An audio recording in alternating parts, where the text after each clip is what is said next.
जय हिंद। आज भारत की नदियों का सेकंड पार्ट लेके आए हैं। चलिए आइए देखते हैं जल्दी से कौन कौन सा इसमें सवाल आया है। स्टार्ट करते हैं। तो मेरा पहला क्वेश्चन है, देखिए फटाफट और जवाब दीजिए। तो अपना पहला क्वेश्चन हो गया, बुंदेलखंड का पठार स्थित है। उत्तर दीजिए। बुंदेलखंड का पठार स्थित है यूपी और एमपी के बीच। तो अपना पहला उत्तर हो जाएगा 1 नंबर, यूपी और एमपी के बीच। चलिए अगला सवाल देखते हैं। अगला सवाल है, गारो पहाड़ी की सर्वोच्च चोटी कौन सी है? तो आप लोग उत्तर दीजिए, गारो पहाड़ी की सर्वोच्च चोटी कौन सी है? तो गारो पहाड़ी की सर्वोच्च चोटी होगी आपका नोक्रेक। नोक्रेक। अगला सवाल देखिए। अगला सवाल है, खांसी पहाड़ी की सर्वोच्च चोटी कौन सी है? फटाफट आप लोग उत्तर देते जाइए। और ये सब सवाल जो हम करा रहे हैं, किसी भी एग्ज़ाम में आप इस सब सवाल देख सकते हैं। आप किसी भी एग्ज़ाम को दे सकते हैं, उसमें ऐसा सवाल आपको देखने के लिए मिल सकता है। ये मेरा पार्ट नदी का सेकंड है, पहला अपलोड हो चुका है, आप लोग देख सकते हैं। तो इसका उत्तर दीजिए, खांसी पहाड़ी की सर्वोच्च चोटी कौन सी है? तो खांसी पहाड़ी की सर्वोच्च चोटी हो गया शिलोंग। खांसी पहाड़ी की सर्वोच्च चोटी हो गया शिलोंग। अगला देखिए। अगला, करबी एनलोंग का पठार किस राज्य में स्थित है? तो उत्तर हो जाएगा, करबी एनलोंग का पठार स्थित है असम में। कौन सा ऑप्शन हो जाएगा? ऑप्शन नंबर 2, करबी एनलोंग का पठार स्थित है असम में। अगला सवाल देखिए।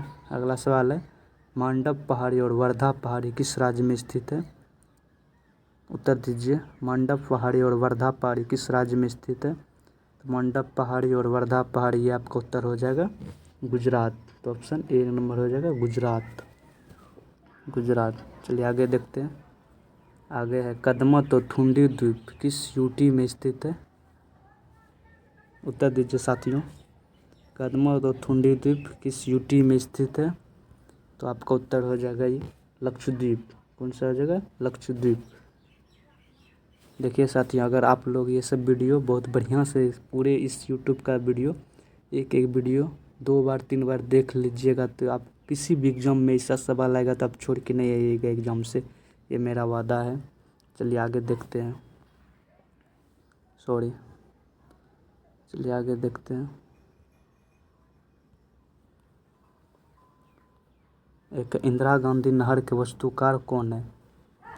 तो जवाब दीजिए, इंदिरा गांधी नहर के वास्तुकार कौन है? तो आपका उत्तर हो जाएगा इंजीनियर कंवर सेन। कौन सा हो जाएगा? इंजीनियर कंवर सेन। तो ये हो जाएगा option number A, engineer Kanwar Sen. अगला सवाल देखिए।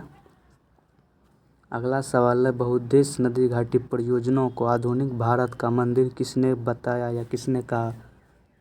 तो ये सवाल आप लोग तो कर दीजिएगा, आसानी से आसान सवाल है। तो बताइए कौन सा इसमें ऑप्शन होगा? तो बहुउद्देश्य नदी घाटी परियोजनाओं को आधुनिक भारत का मंदिर किसने कहा? ये आपका उत्तर हो जाएगा पंडित जवाहरलाल नेहरू। कौन सा हो जाएगा? पंडित जवाहरलाल नेहरू। कौन सा हो जाएगा? Option number A, Pandit Jawaharlal Nehru. अगला सवाल देखिए। अगला सवाल है, सतलज को तिब्बत में किस नाम से जाना जाता है? बताइए फटाफट।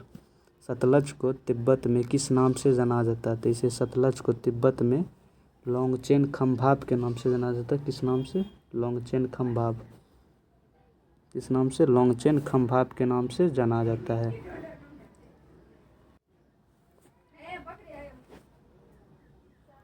चलिए अगला सवाल देखते हैं। अगला सवाल है, किस घाटी को पाकिस्तान का स्वर्ग कहा जाता है? फटाफट उत्तर दीजिए, किस घाटी को पाकिस्तान का स्वर्ग कहा जाता है? तो ये आपका हो जाएगा स्वात घाटी। स्वात घाटी को पाकिस्तान का स्वर्ग कहा जाता है। आगे देखिए। फटाफट इसका सवाल का जवाब दीजिए। काबुल नदी का उद्गम किस पर्वत से होती है? तो ये आपका हो जाएगा, काबुल नदी का उद्गम होती है हिंदुकुश पर्वत, जो पाकिस्तान अफगानिस्तान की सीमा पे पर्वत उससे होती है। अगला देखिए। अगला, काबुल नदी पर निम्न में से कौन सा बांध बनाया गया है? जल्दी जल्दी आप लोग, आपके इधर से अगर उत्तर आएगा तो हम लोग के अंदर और जिज्ञासा जगेगी कि और इससे बेहतर सवाल लाया जाए कि जो आप लोग इसका उत्तर दे सके। इसलिए आप लोग उत्तर दीजिए और कमेंट में बताइएगा, और किससे रिलेटेड वीडियो बनाए उससे रिलेटेड आपको वीडियो मिलेगा। चलिए इसको उत्तर दीजिए। काबुल नदी पर निम्न में से कौन सा बांध बनाया गया है? जल्दी जल्दी उत्तर दीजिए। तो काबुल नदी पर आपका हो जाएगा सलमा बांध। कौन सा हो जाएगा? सलमा बांध, सलमा बांध। आगे आगे चलिए, अगला सवाल है, अगला सवाल है, भारत का सबसे ठंडा स्थान कौन सा है? तो उत्तर दीजिए। भारत का सबसे ठंडा स्थान हो जाएगा, आपका उत्तर हो जाएगा द्रास। कौन सा हो जाएगा? द्रास। द्रास ये भारत का सबसे ठंडा स्थान है। आगे देखिए, अगला सवाल है, लेखापानी ग्लेशियर किस राज्य में स्थित है? तो आपका हो जाएगा लेखापानी ग्लेशियर, ये आपका हो जाएगा अरुणाचल प्रदेश। कौन सा हो जाएगा? अरुणाचल प्रदेश। लेखापानी ग्लेशियर हो जाएगा अरुणाचल प्रदेश। ऑप्शन ए हो जाएगा अरुणाचल प्रदेश में। आपका अगर पूछेगा कि लेखापानी राज्य किस राज्य में स्थित है, वो हो जाएगा असम। ठीक है, चलिए आगे चलते हैं। एक कारगिल किस नदी के किनारे स्थित है? उत्तर दीजिए, जल्दी जल्दी उत्तर दीजिए। कारगिल किस नदी के किनारे स्थित है? तो कारगिल हो जाएगा आपका ये सुरु नदी। कौन सी नदी के किनारे? सुरु नदी के किनारे स्थित है। आगे देखिए, अगला सवाल देखते हैं। अगला सवाल है, ब्रह्मपुत्र नदी का उद्गम किस ग्लेशियर से होता है? तो आपका हो जाएगा ब्रह्मपुत्र नदी का उद्गम किस ग्लेशियर से होता है? तो आपका उत्तर हो जाएगा चेमा युंगडुंग ग्लेशियर।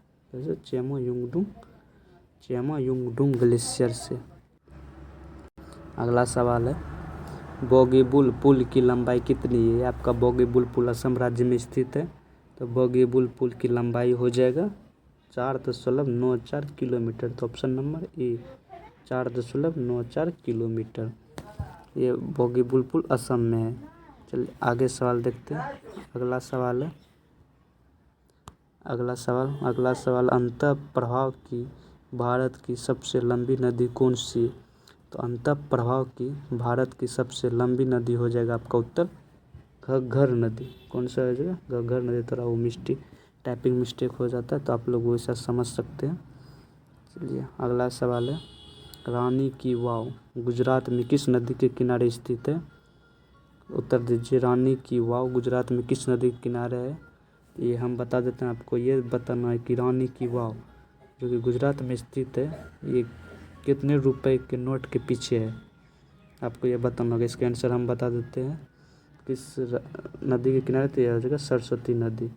आपको बताना है किस रुपये के नोट पे है इसका चिन्ह। अगला सवाल, अलमाटी बांध कृष्णा नदी पर किस राज्य में स्थित है? तो आपका हो जाएगा अलमाटी बांध कृष्णा नदी पर किस राज्य में स्थित है? फटाफट आप लोग उत्तर दीजिए। अलमाटी बांध कृष्णा नदी पर किस राज्य में स्थित है? ये आपका उत्तर हो जाएगा कर्नाटक। कौन सा हो जाएगा? कर्नाटक। देखिए साथियों, आप लोग अगर ईमानदारी से क्लास को बढ़िया से देख लीजिएगा, तो आपको कहीं भी किसी भी एग्जाम में आपका क्वेश्चन नहीं फंसेगा। चलिए आगे देखते हैं। अगला, जुआरी नदी किस राज्य में स्थित है? तो आपको उत्तर देना है कि जुआरी नदी किस राज्य में बहती है। फटाफट उत्तर दीजिए। जुआरी नदी किस राज्य में बहती है? तो आपका उत्तर हो जाएगा गोवा। कौन सा हो जाएगा? गोवा में। चलिए ठीक है, ये इतना ही हमारे पास क्वेश्चन था। शॉर्ट वीडियो इसीलिए बना जाते हैं कि आप लोग को दोबारा रिवीजन करने में कोई दिक्कत नहीं आया। 1.5 की स्पीड 2 की स्पीड पे आप दोबारा इसे रिवीजन कर सकते हैं। चलिए आगे देखते हैं। चलिए ठीक है, तो जय हिंद। आप लोग इसे ठीक से देखिएगा और दोबारा ये वीडियो को रिवाइजिंग कीजिएगा, तो आपको आपके दिमाग में पूरी तरह याद हो जाएगी। जय हिंद।